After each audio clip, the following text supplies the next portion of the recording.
Assalamualaikum warahmatullahi wabarakatuh. Salam Om Swastiastu, Namo Buddhaya, salam kebajikan. Kali ini saya mau sedikit membahas mengenai pasal 18 Undang-Undang Dasar Negara Republik Indonesia tahun 1945. Pasal 18 UUD 1945 adalah pasal mengenai pemerintahan daerah. Pasal ini dalam sejarahnya mengalami sekali perubahan dari 4 kali amandemen, yaitu pada amandemen kedua tahun 2000 dan ditetapkan pada tanggal 18 Agustus. Dalam amandemen ini pasal 18 UUD 1945 cukup banyak mengalami perubahan. Yang mulanya bab pemerintahan daerah hanya ada satu pasal.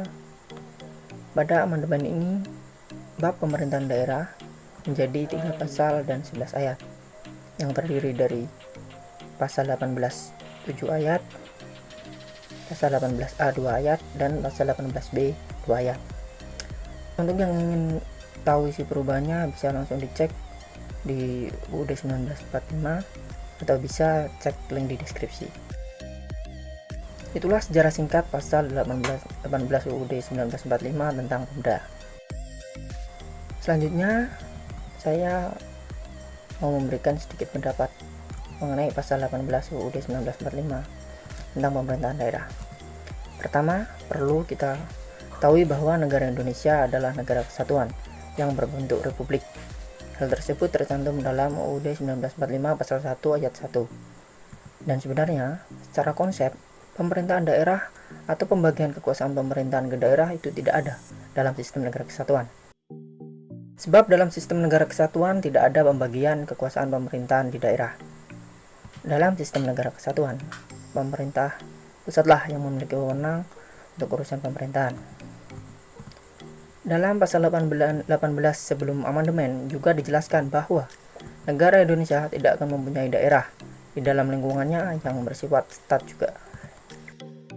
Namun, dalam perkembangannya dikarenakan negara Indonesia adalah negara yang cukup besar dan negara kepulauan yang memiliki budaya yang beragam, maka pembagian kekuasaan diperlukan.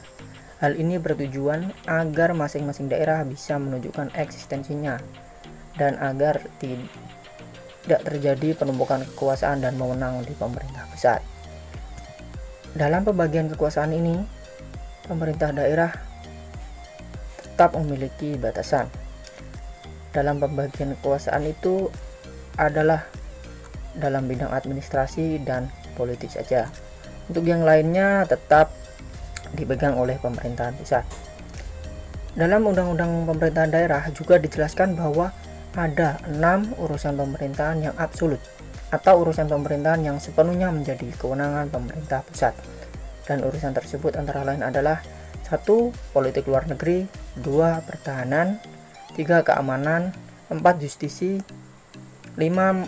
Moneter dan fiskal nasional, 6. Agama.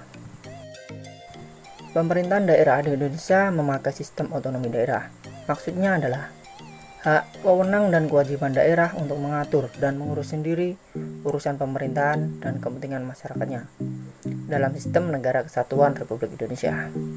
Dan untuk menjalankan sistem otonomi daerah dikenal juga 3 asas, yaitu desentralisasi, dekonsentralisasi, dan tugas pembantuan. Mungkin itu saja yang dapat saya sampaikan untuk saat ini, dan atas perhatiannya saya ucapkan terima kasih. Wassalamualaikum warahmatullahi wabarakatuh.